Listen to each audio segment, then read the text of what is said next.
ලලිත් ජයසිංහයන් උපත ලබන්නේ 1976 වසරේ අප්‍රේල් මස 29 වන දින අවිස්සාවෙල්ල උක්වත්ත ප්‍රදේශයේ සාමාන්‍ය පවුලකයි.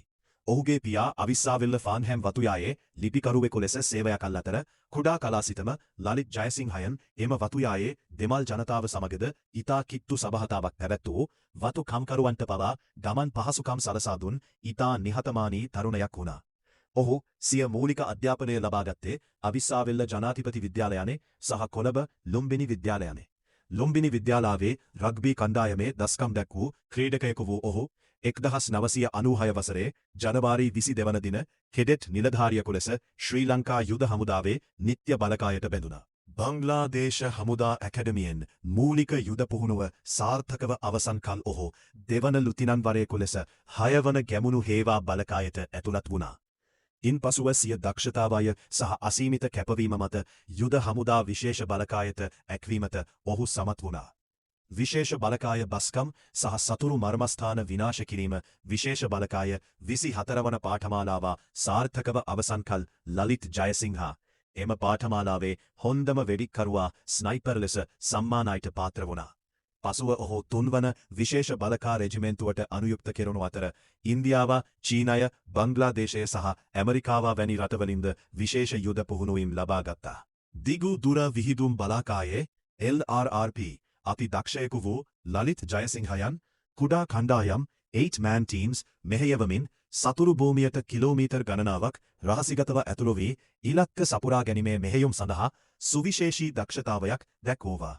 2001 වසරේදී LTTE ගුවන් බලාකායේ ප්‍රධානී කර්නල් ශංකර් මුහුදු කොති බලාකායේ දෙවැනියා වූ කන්ගේ අමරන් සහ බුද්ධි අංශ නායක කර්නල් චාල්ස් වැනි කොටි සංවිධානයේ ප්‍රබලයන් රැසක් විනාශ කිරීමට ලලිත් ජයසිංහයන්ගේ නායකත්වයන් යුත් විශේෂ කණ්ඩායම් සමත් වුණා.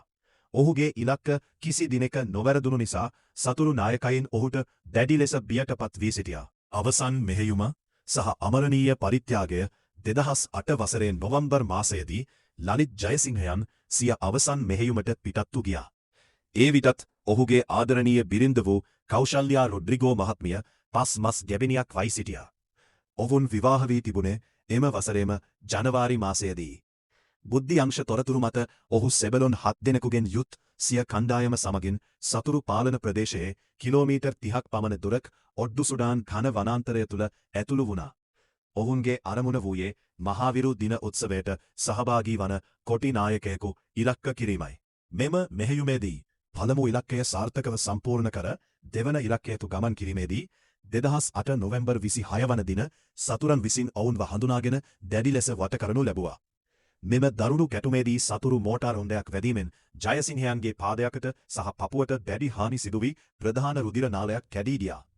තමන්ට පසුබැසීමට අවස්ථාව තිබියදීත් ඒ සඳහා උත්සාහ නොකළ මෙම අභීත නායකයා තම සෙසු සගයන්ට ආරක්ෂිතව පසුබැසීමට අන දැමින් සතුරන් සමග නොකඩවා සටන් කළා. අවසානයේදී ඔඩ්ඩු සුඩාන් කැලයේදී මේ වීරෝදාර නිලධාරියා මව්බිම වෙනුවෙන් සිය ජීවිතය පූජා කළා.